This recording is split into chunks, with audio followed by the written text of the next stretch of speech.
everybody, what eats ticks helps prevent Lyme disease and also kills venomous snakes. And as far as I'm concerned, could be one of those Looney Tunes cartoon characters. Well, it's a little furry animal that you've probably seen dead on the side of the road. And you probably never stopped to look at this animal to see if they had little youngins in their pouch. Yes, I'm talking about North America's only marsupial. You know what a marsupial is? It's like a kangaroo. They carry their youngins in the little pouches in front. It's a little possums. They have about a litter, and I think kangaroos only have one at a time, which is smarter for them. But a good Samaritan will stop and will check for the youngins, and they'll bring them into a wildlife center.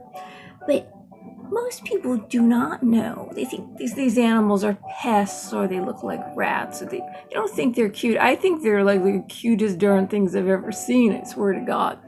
First time I ever encountered. Oh, what am I talking about? A possum. O-P. You know possum is actually spelled with an O. O and then P. Possum. Opossum. But you call them possums. Anyway, my sister made a banana cream pie for my father because my father likes those kind of pies, banana cream pie. She put it out on the porch to cool off. And the next day, it was kind of silly for her, because you leave the door open, right? You know, I mean, as she thinks, just because it's a neighborhood, she has no idea that there are animals out there. I've even seen deer out there. They'll come down through the yards and they'll start eating fruits off the tree. It's actually kind of nice, a brush with wildlife. It's kind of beautiful. But anyway, she had no idea, and so she got really pissed and she threw it out.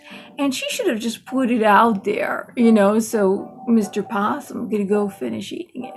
Well, I didn't realize it was a possum, but I had a feeling it wasn't a skunk, because there are skunks around here, and there's a little family of skunk. Every year you'll see this little family, little mama skunk and little baby skunks follow the mama in a row, and they walk around the yard. And I've seen them so many times. I'm out there with the skunks, and they just, for some reason, they're not scared of me. You know, they'll even run right by me, turn around and look at me, and like they're going through the trash. Yeah, what is it to you? Well, I'm looking through the trash here. They're not scared of me at all. Though my dog Nemo, they spray all the time. I mean, they look at him and they just spray him. My other dog, Teddy, he's all fluffy and white. He never gets sprayed. But Nemo, they just spray him. Well, anyway, back to Mr. Possum. So I went out at night to get my dogs, and we've got these big old maple trees in the backyard. Lots of trees in the backyard, but two are huge maple trees. Those are the big, oh yeah, and there's a big pine tree. It's another big tree. You know, when trees get big, they kind of make a hill. You know, the root system kind of goes up, it kind of makes a hill. And then I see sitting on the other side of the hill, literally sitting down a little bit, you know, just a little shrugging the shoulders a little bit, and got his little hands in front like this, you know, and just sitting there. And I see this pinky white face and a little nose sticking out. And I said, oh my gosh, a possum ate that banana cream pie. He was just sitting there. He wasn't afraid of me either. For some reason, wildlife just, it's, you know, they're just not scared of me, you know. There she is. Yeah. We know her. We're not afraid of her. So I went in and told my sister that, you know, we got Mr. Possum. That's who ate your banana. Mr. Possum. You should have just given him the rest of the pie, for God's sake. See, they got little hands, but they can't carry the pie away. Like they'll go through the trash and find boxes of snow caps, because I love snow caps. And you'll find the snow caps, and they'll rip through the boxes looking for the snow caps. You know, they love chocolate. So these little animals that you might think are rodents, I think they're the cutest things in the world, actually help us because they eradicate venomous snakes. They will kill snakes. and they're immune to the venom of snakes. And right now they're looking at trying to figure out what's in these animals so they can kind of inject it into humans so we can be immune to the poison of snakes so we don't die of snake bites. That's how important this little animal is. And they're afraid of humans, or they don't like humans. They'll stay clear of them. They really won't attack you unless you corner them and you're kind of going to be violent towards them. Then they'll protect themselves. But otherwise, they pretty much stay away from humans. There's nothing really to be scared of. So I put a plate. My father didn't. My sister she always makes these oatmeal raisin cookies. It's like, can you make a chocolate chip cookie? And what's the point of eating a cookie if it doesn't have chocolate in it? It's kind of like a tease. Oh, look, there's a cookie and I see some brown specks in it. It's not flies, it's raisins. It's a big disappointment because there's a cinnamon in it. And I'd rather have a chocolate. If you're going to eat a cookie, eat a chocolate chip. I don't see what the difference is. One is not healthier than the other. It's all carbohydrates.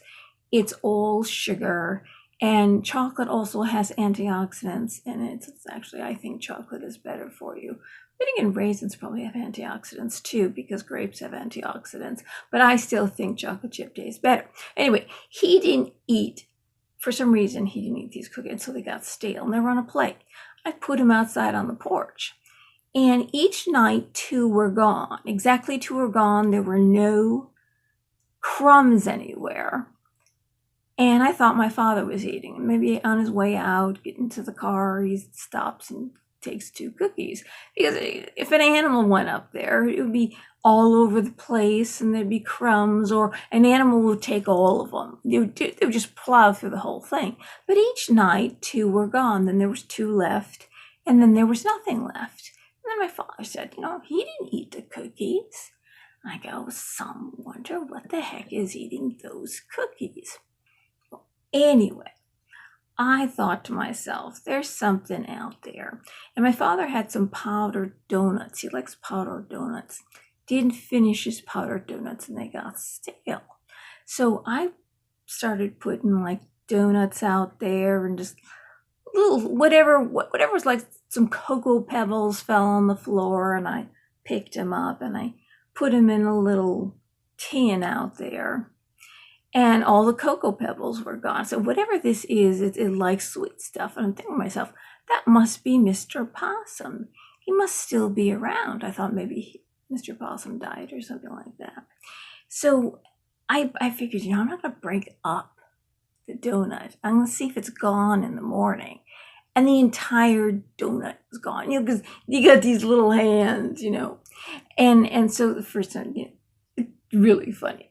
So I found some other cookies that were stale, some Pepperidge Farm cookies left over from Christmas. And I ate half of one kind. They had Milanos and all those other, I forget all the names. And so I ate half of one and half of another. And I said, don't eat the whole thing.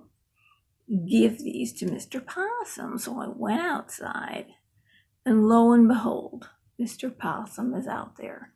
And he goes, and he kind of hides behind a chair, but he's really looking out and looking at me with little hands like this. He's looking at me. And I held the cookie in each hand.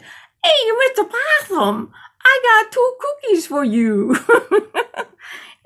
I held them high in the air like this, and I held them really high in the air. And I said, I got some cookies for Mr. Possum. And so I put it in the tray, and when I went to the house, Mr. Possum comes. How he stood up on his hind legs, and he took his 2 hands and went plop right on the 2 cookies and grabbed both cookies and held them in the air like this, kind of like you're looking at a Looney Tunes cartoon. When the critters get electrocuted, they go to the power lines, they get electrocuted, and it's like he picked them up both at once, not one at a time, at the same time, both hands. I've got to get both these cookies. He was watching me. He could understand what I was saying. That's the thing. he could understand exactly what I was saying and what I was talking about. I showed him, like, hey, I got some cookies for you, Mr. Possum. And he knew exactly what I was talking about. And so I'm watching him, and I put some nuts in there too. And so, and you could hear him. He's eating the nuts. He stands on his hind legs, picks up the nuts, and eats them. Eats these nuts. And you can hear crunch, crunch. He's so loud when he's crunching. It's so cute. It's unbelievable.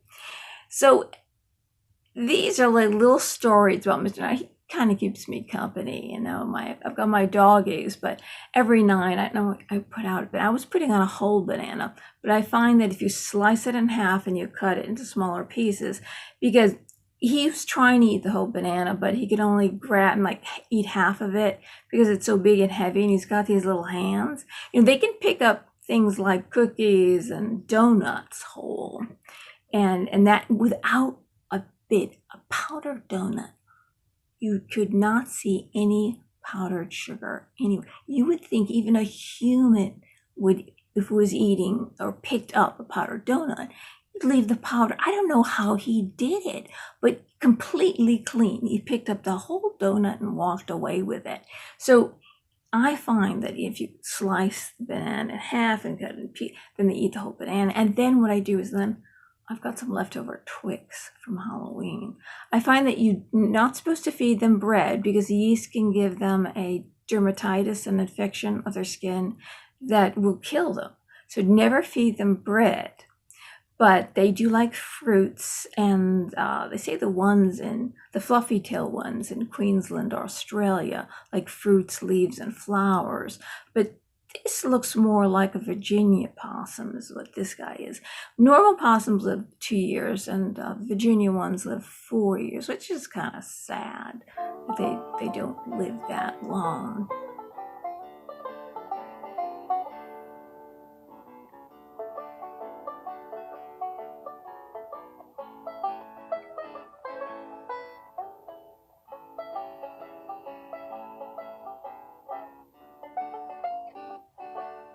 In Australia, they're a protected animal.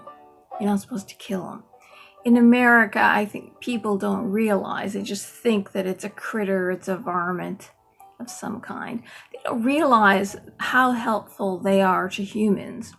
And the fact that Lyme disease is getting out of control, and that they're getting stronger and stronger strains are appearing, and more ticks every year, that we really need the possums. So I've been feeding Mr. Possum, nuts, Twix that are left over. I hate Twix. The chocolate on Twix doesn't even taste like chocolate. What's the point of eating it? So I gave him a Twix, give him some nuts, give him the banana, and then I sprinkle the top with cocoa pebbles because they love chocolate. It's crazy about chocolate. But I think I'm going to switch back to Cocoa Puffs because Cocoa Puffs make the milk chocolatey, and I find more of a chocolate satisfaction eating Cocoa Puffs. And Cocoa Pebbles get soggy in milk very quickly, so it's pointless. And I find that even though he likes the Cocoa Pebbles, he or she likes the Cocoa Pebble. I really haven't checked to see if it's a girl or a boy. He or she likes the Cocoa Pebbles. They kind of leave. I think it's harder to pick up all the Cocoa Pebbles. Cocoa Puffs, because they're balls, they're round balls. I could see him with his little hands. He or she, it could be a she. Little hands, picking up the Cocoa Puffs. So I think from now on, I'm going to put Cocoa Puffs out there and Cocoa Pebbles. I know dogs can't have chocolate. It kind of makes them sick. It doesn't exactly kill them. They say it kills them, but it actually makes them sick. It's a toxicity. But these animals are immune to snake venom and Lyme disease. So they're kind of like a magical creature. And it's possible, since they're immune, they're checking on venom, snake venom. It's quite possible that they will figure out some kind of defense, some kind of inoculation for Lyme disease for humans, some way for us to eradicate that from our bodies. So next time, I made a little video because I tried to get a little video of Mr. Possum out there eating the nuts and the cookies. And it could be too dark. And if it's too dark, I won't add it to this video. But if it isn't, I'll show you Mr. Possum. Because I got a nice little thing out there. It's like a little table, white table. That's just high. It's perfect, just high enough to keep it off the ground so the dogs don't get at it. But it's high enough that he can stand on his hind legs, he or she, and eat out of the plate. It's so cute, And I've tried to put like dog food that the dogs won't finish out there. They don't like dog food. Supposedly they'll eat slugs. Says they eat slugs and carrion and all sorts of things. But I find that this possum is a vegetarian. They really like fruits and sweet stuff. And it really doesn't go for the dog food. So I think they're totally wrong about the carrion because, I've got leftover dog food. My other dog I had before these was a vegetarian, lived till practically the age of 20. And it was the doctor's fault. The doctor gave him medication that actually gave him an ulcer. And it really was like medications that the dog didn't need for arthritis, a painkiller. And finding out after the fact that this particular medication actually did that to other dogs, and other dogs ended up dying on it because it caused an ulcer, excessive bleeding, which I tried to treat. So he would have lived longer, my dog. But, he wasn't, because I was vegetarian, I said, it's kind of wrong for me to eat, to feed him meat. Well, I don't eat meat. And I noticed that he would eat Chinese food. I mean, he loved broccoli. When I made a pie, he loved the orange. I put orange juice in the pie, and then the pulp. He'd get all excited to eat the pulp. He loved strawberries and pineapples and peaches, and he ate yogurt, and he loved Cheerios. And he was vegetarian. I said, I think this dog really doesn't want to eat meat. And as it turned out, the second I switched his diet to vegetarian, and I said, oh my God, my father's still going to give him meat, red meat from his plate, and there's nothing I can do about it. I'm not going to be here. The dog is going to eat meat. And then my father, I see right before I leave, he goes, come here, Jojo, and he holds up this piece of red meat, and Jojo kind of very timidly goes over to it, doesn't quite get close enough to smell it, but lifts up his nose and then walks across the room, kitty corner, as far away from the meat as possible, and lies down. That dog was psychic. I mean, that dog realized, I don't want to eat meat. Because he was kind. He used to play with little animals and toads and all this stuff and never eat. He was a very kind, sweet little animal. Protected little baby birds. And, it's not in this dog to eat meat. If he had a choice, he probably wouldn't. And you know what? I gave him the choice, and he lived. And you know what? His teeth never got tartar. His teeth never had to brush his teeth. They stayed clean, and he was a Shih Tzu, and Shih Tzu's little teeth, usually they rot away. That's normal for them. Not Jojo. He was a magical dog, I swear to God. And this animal, the possum, is a magical animal as well, because it's immune to venom and Lyme disease and all sorts of other pests. And why not have an animal out there killing snakes? You know what I mean? Yeah. And eating ticks. And then I don't have to worry so much about my dogs or me getting Lyme disease. So next time you see Mr. Possum and his little hands, or his or her little hands, and their cute little faces, it looks like pinky white and they get cute little, I think they're adorable. And they look like a Looney Tunes cartoon. And if you saw He was standing on his hind legs and taking his two hands, just like I was doing, holding up the cookies high in the air with the, "I got some cookies for you, Mr. Possum." And then slapping him, he knew exactly where they were in the dish, exactly. He went plop and held them in the air as if to show me I got the cookies. Oh, that was so cute. Oh my God, I'll never forget that. And he'd crunch, crunch, crunch, and he puts his hands back up there. And the crunching is so loud. I've never heard crunching louder in my life. Anyway, so next time you see a possum, don't catch them in cages. Don't put him in the river and drown him. Don't put poison out there. They actually are there to save your life, the life of your animal. They're very important creatures, and that's why I don't usually do videos like this, but I thought it would be good to get the word out because I bet most people don't know how important possums are. And if you ever see one dead on the side of the road, always check the pouch, because there could be babies in there, and bring them to a wildlife center. And because it's important that they get taken care of and they get let off into the wild so they can continue. The more we have of them, the less ticks and the less venomous snakes we're going to have.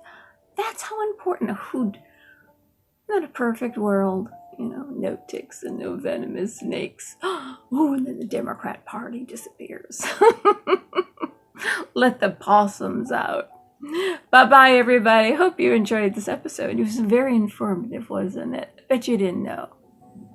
Hey, you know what I just found out about Mr. Possum, what he likes to eat? About something really healthy that I love to eat that possums absolutely love. It's like a delicacy. Why, it's an avocado. Sometimes you come by one that's just a little bit too ripe for your liking. Well, just slice it in half and take the pit out and put it outside. And whether it be Miss Possum, Ms. Possum, Mr. Possum, or better yet, Mama Possum and her little young'uns will just love it. Good night, y'all. Thanks for joining me. And you learned something really magical tonight, didn't you?